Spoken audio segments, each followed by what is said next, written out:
মাখবে, তারপরে তো একটা শাঁকা নাকা ব্যাপার হবে।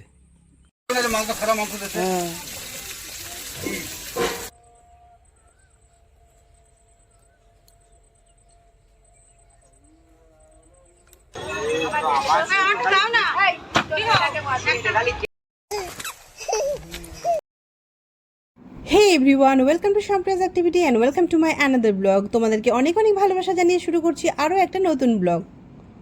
তো যেমনটা তোমরা দেখেছিলে আগের ব্লগে, আমি ছিলাম আমার মামা শ্বশুরের বাড়িতে, আর সেখানেই পুজো ছিল। তো সেটা কমপ্লিট হয়েছিল আগের দিন রাত্রেবেলা, আর তারপরের দিন হবে সবাই মিলে জমিয়ে খাওয়া দাওয়া।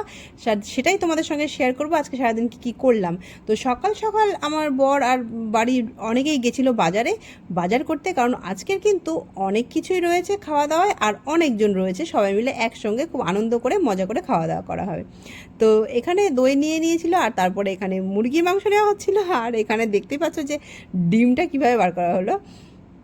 যদিও সকালে সবার টিফিন ছিল মুড়ি আর ঘুগনি, কিন্তু আমার বরের আবার খুব ফেভারিট এই পেটাই পরোটা, তাই তিনি একেবারে বাজার থেকে পেটাই পরোটা যেই না রেখেছে তো চলে এসছে নিয়ে সেগুলো, আর তার সঙ্গে ছিল মাজা। কিন্তু তরকারিটা ছিল, যে পরোটার সঙ্গে যে তরকারিটা ছিল, সেই তরকারিটা আমাদের কারোর পছন্দ হলো না। তাই জন্য আমরা কি সব উল্টোপাল্টা কম্বিনেশনে খাওয়া দাওয়া করছিলাম সেটাই তোমাদের আজকে দেখাই। মানে পরোটার সঙ্গে ওখানে ছিল আলু মাখা, মানে আলু মাখা দিয়ে খাওয়া দাওয়া হচ্ছে। আর ওই যে ওইদিকে যে বাটির মধ্যে রয়েছে ওটা কিন্তু তরকারি ছিল, তরকারিটা এতটাই জঘন্য খেতে ছিল তো আমরা কেউই খেতে পারছিলাম না। তাই জন্য এই মাজা দিয়ে পরোটা দিয়ে এখানে খাওয়া হচ্ছে। তো এটা নিয়ে বেশ এখানে মজা হচ্ছিল যে কি সমস্ত খাওয়া দাওয়া আমরা করছি। তো যাই হোক, খাওয়া দাওয়ার পর্ব মিটলো, আর আমাদের এই যে দুই রানী, তাদের তো আবার একজন যেটা করবে সেটাই অন্যজনকে করা চাই, তাই একজন জেঠুর কোলে উঠেছে বলে আরেকজনকেও তার উপরে উঠতে হবে, তাই জন্য সেটাই চলছিল। আর এখানে হচ্ছিল আমাদের দুপুরে রান্না, এই যে মাটির উনুনে রান্না হচ্ছে, আর এখানে হচ্ছে মাছ ভাজা। তো আজকে মাছের ঝোল হবে, মাংস হবে, আর ওদিকে টক ডাল হয়ে গেছে অলরেডি, আর তাছাড়াও ছিল চাটনি পাঁপড় মিষ্টি সবই ছিল। আর এখানে এদিকে মাংসটা ধুয়ে নেওয়া হচ্ছিল, মাংসটাও অনেকটাই পরিমাণ ছিল, তাই দুজন মিলে এখানে ধুতে বসেছিল, তাই জন্য এখানে দুজন মিলে ধুয়ে নিচ্ছে। আর ওদিকে ছোটো মামি রান্নাবান্নাগুলো সব কিছু করছিল আর কি, আরও অনেকেই ছিল সবাই মিলে হেল্প করার জন্য। এখানে গিয়ে সবাই মিলে আড্ডা দেওয়া, জমিয়ে খাওয়া দাওয়া কিন্তু বেশ দারুণ লাগছে, মানে এত সুন্দর পরিবেশ, তার সঙ্গে এত সবাই মিলে খাওয়া দাওয়া বা আনন্দ করা, এটার মধ্যে কিন্তু একটা আলাদাই আনন্দ ছিল। তো যাই হোক, এখানে আবার হচ্ছিল পটল চিংড়ি, তো মামি এরম করেই বানাচ্ছিল আর কি, গোটা গোটা পটলই রেখেছিল দেখলাম, যেটাকে পিস করে কাটা হয়নি। চিংড়ি মাছ ছিল, পটল চিংড়ি হয়েছিল। আর এইগুলো মোটামুটি আজকের মানে মেনু ছিল। আর এটা কি জিনিস কেউ যদি বলতে পারো তাহলে কমেন্টে অবশ্যই জানিও। এখানে হচ্ছিল যে কয়েকজন মিলে এগুলো খাবে আর কি, গ্রামেরই কয়েকজন মিলে।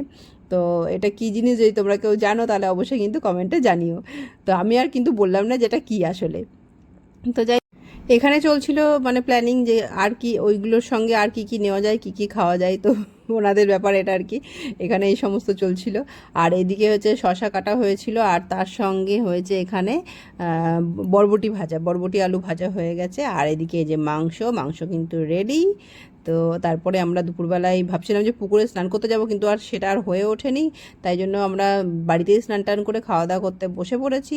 আর এই যে পটল চিংড়ি, এই যে ভাত, আর আর্ধেক খেতে খেতে কিন্তু ভুলে গেছি যে বাকি জিনিসগুলোও তোমাদের সঙ্গে শেয়ার করবো কী কী খাওয়া দাওয়া হলো, তো সেইগুলো আর কিন্তু ক্লিপস নেওয়া হয়নি।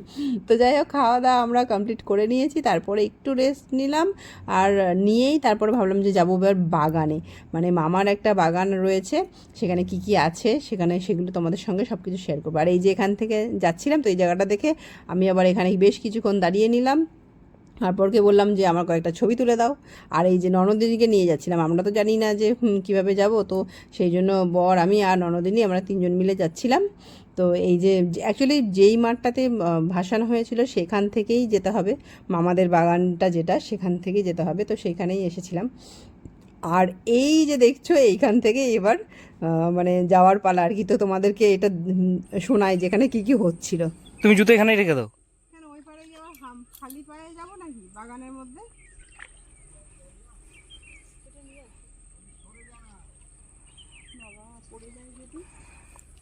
পড়ে না গেলে গ্রাম গ্রাম ফিলিংস আসবে নাকি? পড়বে, কাদা মাখবে, তারপরে তো একটা শাঁকা নাকা ব্যাপার হবে।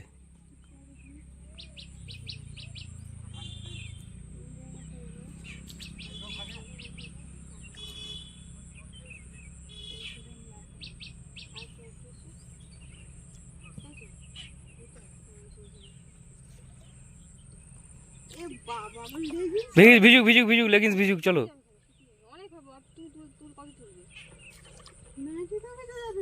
নাইটে ভিজবে না, নাইটে ঠিক আছে ভিজুক, কিছু হবে না। উফ,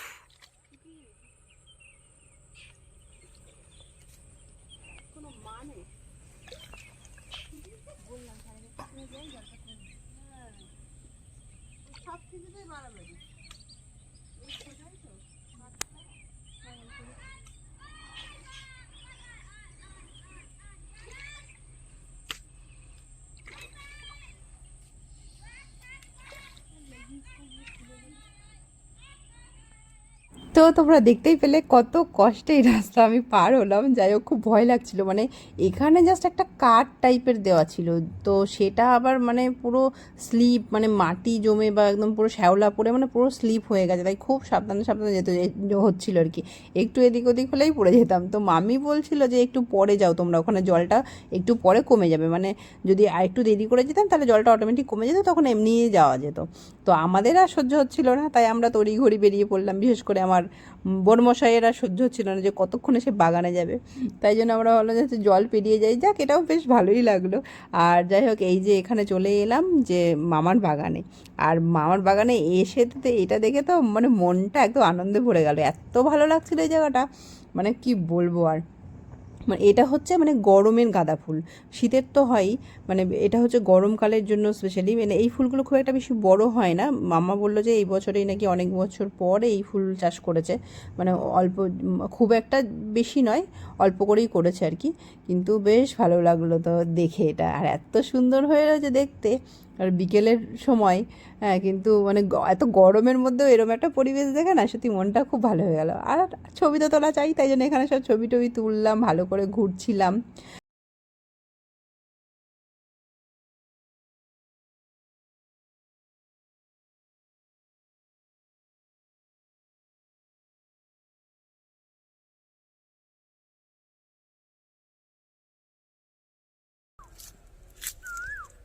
দারুণ লাগছে, মন ভালো করার পরিবেশ পুরো একদম। আর এই দিকটা কিন্তু আরো সুন্দর,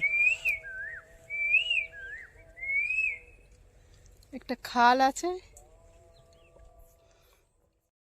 আর মামার বাগানেই ছিল আম গাছ, তা আম দেখে তো আমাকে আম পাড়তেই হবে, আম না নিয়ে তো আমি বাড়ি আসার পাত্রী নই। তো আমার বড়মশাইয়ের একদমই মত নেই যে আমি আমটা ছিঁড়ে নিয়ে আসি, কিন্তু আমি তো আম নেবই, বাড়ি গিয়ে আমি খাবো, সেই কারণে আমি আমটা এখান থেকে নিতে শুরু করেছি। তো ফার্স্টে বললাম যে একটাই নেব, তারপরে ভাবলাম যে না, আরও একটা নিয়ে নিই, তো সবাই মিলে যদি খাওয়া যায়। এই ডালটা থেকে একটা নিয়েছি, আরও একটা নেব, তাই খুঁজে বেড়াচ্ছি কোথা থেকে নেওয়া যেতে। এই আমটা দেখে বেশ পছন্দ হলো, তাই ভাবলাম যে এটাই নেব।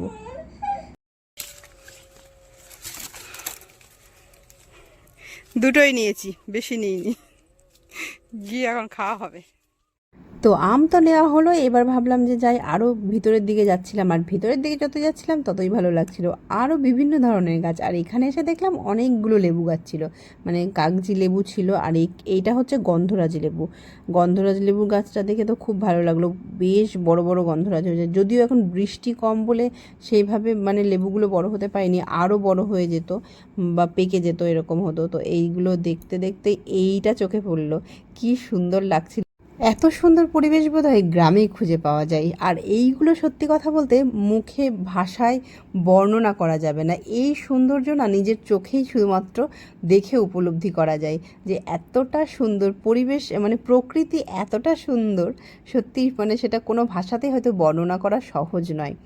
তো যাই হোক, ওটা তো দেখলাম। আর এই দিকে হচ্ছে এগুলো জবা বাগান ছিল, জবা গাছের বাগান। তো এইখান থেকেই জবা গাছের কুড়িগুলোকে আগের দিন তুলে নেওয়া হয়, সেগুলোই তোলা হচ্ছিল এখানে।